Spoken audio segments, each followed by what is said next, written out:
දේව මෙනෙහිය අපේ එදිනදා ජීවිතයේ අපි විවිධ දේවල් පිළිබඳ මතකයට නගමින් සමහර විට ඒ මතකයන් තුලම ජීවත් වෙන අය වෙන්නට පුළුවන්.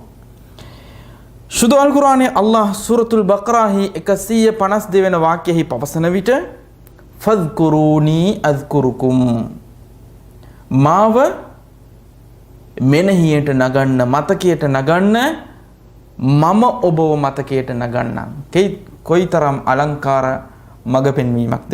දෙවිදුන් පිළිබඳව දෙවිදුන්ගේ මහඟු භාවයන් පිළිබඳව දෙවිදුන්ගේ කාරුණික භාවය පිළිබඳව මතකයට නොනගන පුද්ගලයෙකු කෙසේනම්